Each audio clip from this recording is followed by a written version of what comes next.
Welcome to Soltron. This is the video review of my custom Tyrant Galvatron.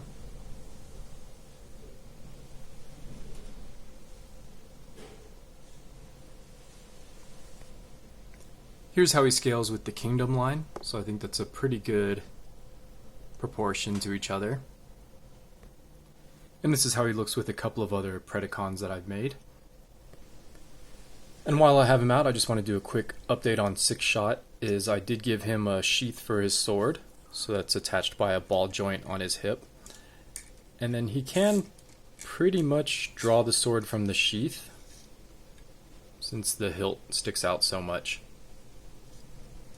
So I did find a way to give him that weapon storage. It was pretty simple.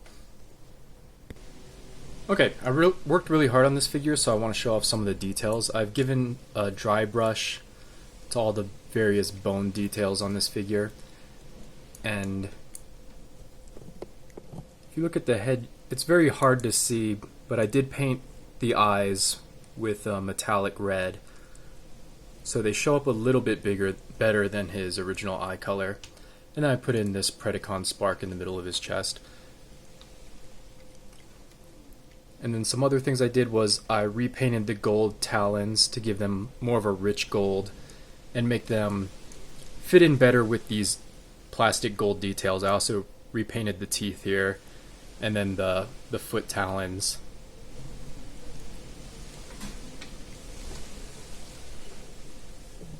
So I think overall he's got a really cool look to him.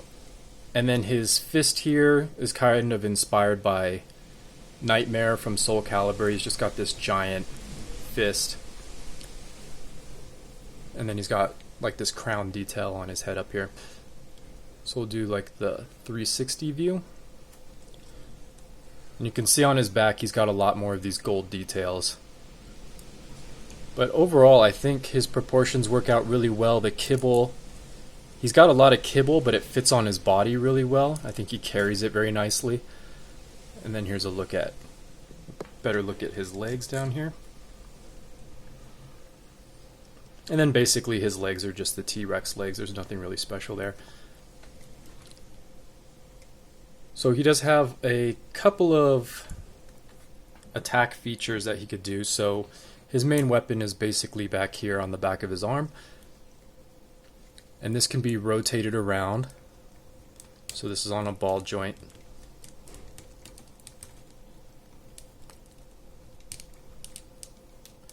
And this can be rotated around to face front. And that basically becomes like a spear weapon. And all these sections are on ball joints, so it can be posed in various ways. And then this pelvis section can just kind of wrap around the arm and give it some bulk. But this spear weapon is kind of similar to his original Beast Wars weapon, where he has kind of a lance that's made from his tail. So I think this weapon is pretty cool. It can also be unpegged from the arm. Okay, so this is what the tail weapon looks like detached.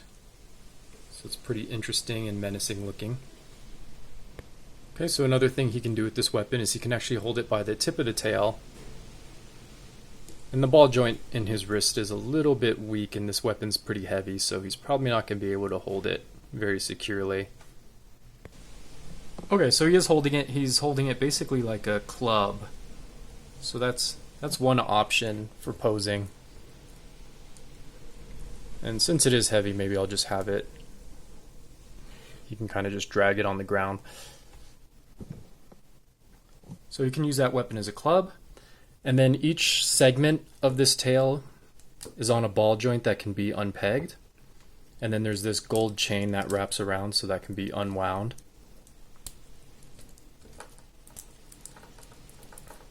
So now you have all these basic bone pieces. And now he can use his weapon as a flail.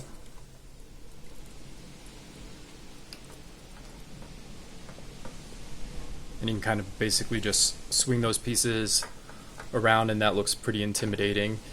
And then one thing I like to do is I like to use his T-Rex hand, and then he can kind of just use the jaw to hold up the extra pieces.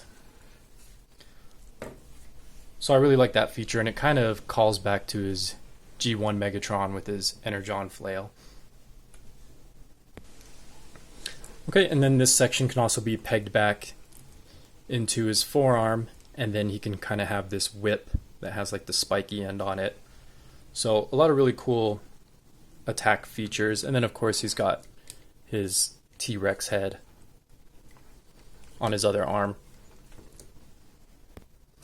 Okay, so for articulation, he does have a ball joint neck, so he can look up, a little bit down, and then of course the full range on side to side. He's got ball joint shoulders, so that gives him a little bit of range of motion. He's also got these pivot joints on the biceps. And then these neck sections on the T-Rex head are actually all ball joints, so those can be rotated. And then he's got a ball joint for the T-Rex neck, so he can get almost 90 degrees of articulation there.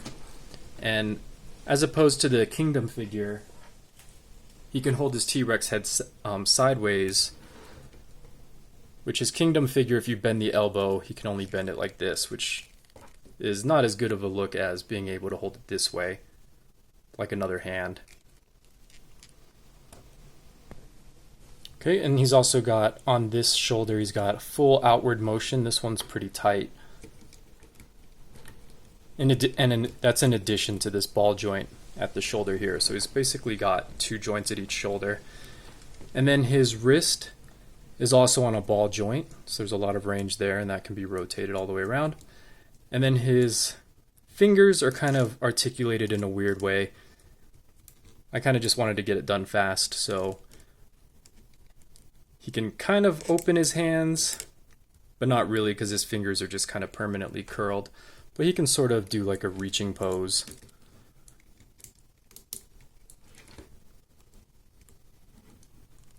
And then he can like open or close his fist more or less, so he can grab different things. He could probably hold an entire figure, like a deluxe figure could probably fit in his hand.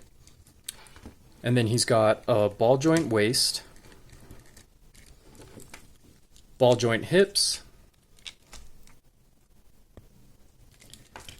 and then the knees do have ratchet joints. And that's funny, the ratchet in this knee just failed as I was doing this video. One thing about this figure, he's made out of an old Zoids figure, and this purple plastic, it basically has gold plastic syndrome. I guess it's got metallic flake in it, so this plastic really disintegrates. So I had to rebuild and reinforce a lot of these purple plastic joints. And then finally he does have ball joints on the ankles, so that helps with posing a lot. Okay, before I move on to transformation, I just do want to go over his weight real fast. So the Kingdom Megatron weighs about 12 ounces. And then Galvatron here, he weighs about 25 ounces. So he's pretty heavy. He's more than twice as heavy as the Kingdom figure. And these two figures are heavy kind of for the same reason. Most of these organic skeletal pieces are made of a rubber, just like the skin organic textures on this guy are made of rubber, and then all the mechanical pieces are all a hard plastic. Okay, to transform this guy, I'm just going to start pegging all his tail pieces back together.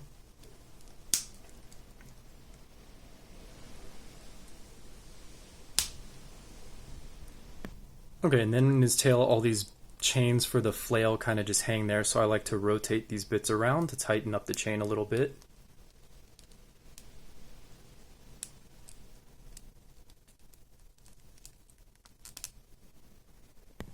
Okay, and that cleans up that section, and then you got this kind of gold vein through the tail, which is pretty cool.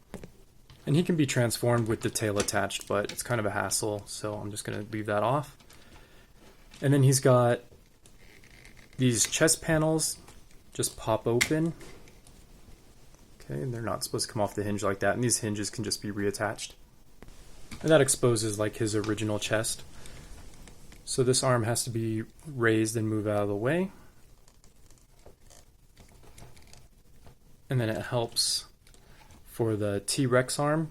There's this spine that's kind of like a floating spine that just rotates up and out of the way. And then this arm can be mostly rotated out of the way too. And then it helps to have the legs move out of the way so these side panels don't get in the way. And that opens up, that allows for these panels. And this panel is hard to get out of the way because this T-Rex arm takes up so much space. So the next thing that has to be done is his torso, the front of the torso, has to be disengaged from the back. And those are attached on, it's very hard to see, but there's two ball joints here that are attaching and holding this into place. So you can just pull that off and that'll disengage those ball joints, and that allows this whole torso to rotate, and now this is pretty much in position. And just like the original Beast Wars figure, the torso section is going to sit down here. Okay, the next thing that can be done is his whole head can just rotate down, so this whole neck section, and then his head will just flip all the way up, so that'll have space in basically the T-Rex chest. And then this spine is going to rotate around on a ball joint to fill out the T-Rex back. And now this flank panel, these two back ribs, can be rotated into place, and then the ball sockets that were used earlier are going to be used again to hold this from being floppy. And before pinning all that in place, it's a good idea to rotate his hips around to get the legs ready for their transformation. Okay, and now this ball joint will just peg in here. And then this section, these front rib sections were along his back when he was in robot mode, and these are just going to rotate up. And that's going to fill in this gap here from basically the T-Rex body to the front of the body and the neck. And that's going to plug into the other ball joint that was holding his torso in place for robot mode. And then on the other side, same thing. There was this ball joint that was exposed in robot mode, and that's for his T-Rex mode. So that ball joint will peg in there now. And that other floating rib is going to rotate around. And this doesn't actually have a place to peg into, it just kind of goes there to fill in that gap. And now it'd be easy to do the legs, and basically those are just going to fold forward, and those are just going to bend at the knee. And I like to spread them out a little bit. And then the toes kind of point up a little bit to make more of a T-Rex walking. And now this shoulder is going to bend down, and then the forearm will just bend at the elbow. And then I never really figured out what to do with this hand very well, so I kind of just unfold the fingers so they look less like a hand and just try to hide them between the legs basically. And this piece I just like to put against the tail when I put that back in position. And that just leaves basically the forelegs of the T-Rex. So this whole section just has to be rotated around. So that's going to look like this. And now the T-Rex neck is upside down. So this section is going to have to be rotated around. And that's a little bit tricky because this ball joint spine right here. So that might pop off. It depends on the direction. Sometimes I can get it. Okay, there we go. So I got that.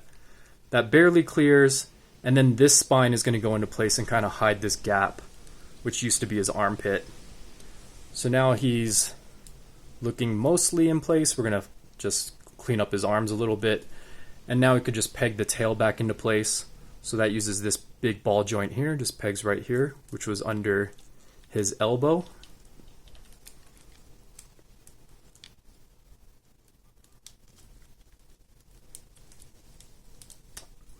And then there's a small ball joint here to just keep this pelvis section nice and engaged all the way. Okay, I had to do that off camera because it's too far away to see, but there it is, it's pegged in place. And then basically this is his whole T-Rex body. And again, these fingers, they don't look great, but they can kind of be out of the way. You can kind of ignore it and just say that maybe that's part of his tail bones. But that's what he looks like, all transformed up. He's got the same articulation in the hips and the knees and the toes, so nothing's really changed there. Because his tail's on a ball joint that has a lot of range, and his neck, and then you can see all the spines that kind of folded into place to fill out his back section. And then of course his mouth still opens, no surprises there. And then he can get some really interesting vertebrae poses because now these all kind of line up in kind of a serpentine fashion. So I really like how much posability he has up there. So it's got a really good curve to it. Okay, and this guy is really front heavy because he's got so much weight here, especially the way I used to build custom figures. So now there's a lot of weight here, and then I just rebuilt this tail to make it lighter. So now this tail doesn't really counterbalance him. So he does have to do kind of this old-fashioned upright T-Rex pose, because if I put him in a regular T-Rex pose, he's kind of just going to fall forward because it's so heavy up front now. So that's unfortunate, but it is nicer to have a weapon that Galvatron can hold in robot mode. Okay, and I actually repositioned his toes so he can hold his horizontal pose a little bit better. So there you go, and I'll bring in the Kingdom Megatron. Okay, so here's how the two T-Rexes scale together. And having transformed the Kingdom Megatron, actually, I realized that these legs are a little bit too far back, and that's why he has such a hard time balancing. But anyway, this guy was much more of a pain to transform than Galvatron here. So yeah, Galvatron's also a lot larger in this mode too.